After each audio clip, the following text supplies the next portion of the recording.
अनंत विजय, सवाल ये कि आपने दोनों ही पक्षों की चर्चा सुनी, वोट चोरी का आरोप करके सरकार बनाई, ये भी आरोप लगा, अब उसी सरकार से जवाब भी मांगा जा रहा है, चुनाव आयोग से विपक्ष ने जवाब मांगा, दोनों ही के जवाब से असंतुष्ट है, चर्चा हो नहीं सकती क्योंकि प्रधानमंत्री ने कह दिया कि भाई ड्रामा बंद करें, हार की हताशा को स्वीकार करना सीखें, हार की हताशा में हंगा। क्या भविष्य क्या है एसआईआर के मुद्दे का? अगर विपक्ष चर्चा चाह रहा है तो आप एक स्वस्थ चर्चा होती देख पा रहे हैं? आप ये मानते हैं कि चर्चा होनी चाहिए? सरकार को कहना चाहिए था कि हाँ, इस मुद्दे पर चर्चा होगी, प्रदूषण पर चर्चा होगी, उसका वक्त मुकर्रर किया जाए। अनुराग जी, आपने बहुत अच्छा सवाल उठाया है। एसआईआर सब जुडिस और सुप्रीम कोर्ट में दोनों पक्षों की सुनवाई चल रही है। क्या विपक्ष से ये अपेक्षा की जा सकती है कि एसआईआर के मुद्दे को थोड़े दिनों तक मुलतवी रखे और प्रदूषण, बेरोजगारी और महंगाई पर चर्चा का नोटिस संसद में दे? क्या ऐसा कोई नोटिस पिछले 2-3 सालों में दिखाई दिया जब से वोट चोरी का ये मजमा सामने आया है? मुझे तो याद नहीं पड़ता कि कभी विपक्ष ने इन जनता से जुड़े मुद्दों पर कोई नोटिस दिया हो कि आज हम इस पर चर्चा चाहते हैं। विपक्ष भी फेरवेलस तरीके से आरोपों को लगाता है और उसके बाद भाग जाता है।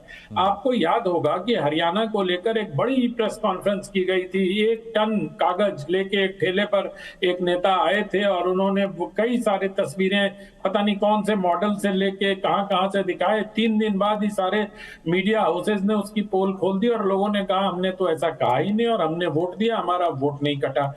दूसरी बात मैं एक ये कहना चाहता हूं अनुराग जी कि बिहार चुनाव के दौरान ये दबाव वाली बात क्यों नहीं आई सामने? ये विशेष इकोसिस्टम इसको फैला रहा है। क्या अभी हमारे मित्र घनश्याम जी बड़ी लंबी सूची गिना रहे थे और मुझे आशा है कि उन्होंने बंगाल के उत्तर परगना के विधायक श्यामल मंडल की बाइट सुनी होगी, जिसमें उन्होंने कहा कि अगर बीएलओ ठीक से काम नहीं करेगा तो हाथ पांव तोड़ देंगे। क्या उससे दबाव नहीं बनता? क्या बीएलओ को धमकाने से दबाव नहीं बनता? तो बीएलओ को प्रत्यक्ष और परोक्ष दोनों तरीके से धमकाया और उकसाया दोनों जा रहा है। मुझे लगता है कि विपक्ष को बहुत सदाशयता के साथ, धैर्य के साथ, गंभीरता के साथ एसआईआर को होने देना चाहिए। और एसआईआर अच्छा है या बुरा है इसका जवाब तो बिहार की जनता ने दे दिया। जो लोग ये कहते हैं कि 10,000 रुपए देकर बिहार में वोट चुनाव जीत गए, वो दरअसल बिहार के जनादेश का अपमान करते हैं और उनको अनुमान भी नहीं है इस बात का कि वो किस किस का अपमान करते जा रहे हैं। अभी उत्तर प्रदेश में चुनाव होंगे, उत्तर प्रदेश में भी एसआईआर हो रहा है, तो सिर्फ 2 ही स्टेट को लेकर क्यों हंगामा हो रहा है? अभी शायद राजीव जी ने इस बात को कहा कि 2 ही स्टेट को लेकर हंगामा क्यों हो रहा है, बाकी जगह भी तो बहुत कायदे से एसआईआर हो रहा है। मध्य प्रदेश में कोई विरोध नहीं हो रहा है, राजस्थान में कोई विरोध नहीं हो रहा है, गुजरात में कोई विरोध नहीं हो रहा है। और जहां तक जो सूची गिना रहे थे घनश्याम तिवारी जी, वो सुप्रिया श्रीनेत ने वो सूची जारी की। अच्छी बात है कि दोनों में एक सामंजस्य है, तालमेल है।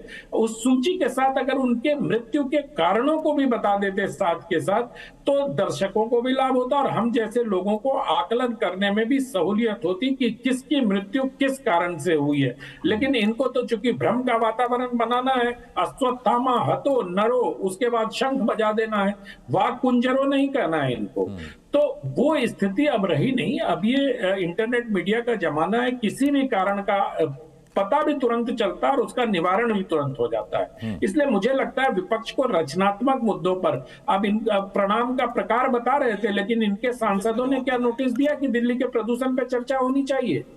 मैं तो ये जानना चाहता हूं। लोकसभा में तो बड़ी पार्टी के तौर पर एक बड़ा ब्लॉक समाजवादी पार्टी का है, इन लोगों ने या तृणमूल कांग्रेस के लोगों ने संसद में प्रदूषण पर चर्चा का नोटिस दिया क्या? आज चर्चा कर लेते हैं प्रदूषण पर। मैं अतुल जी से पूछूंगा ये सवाल।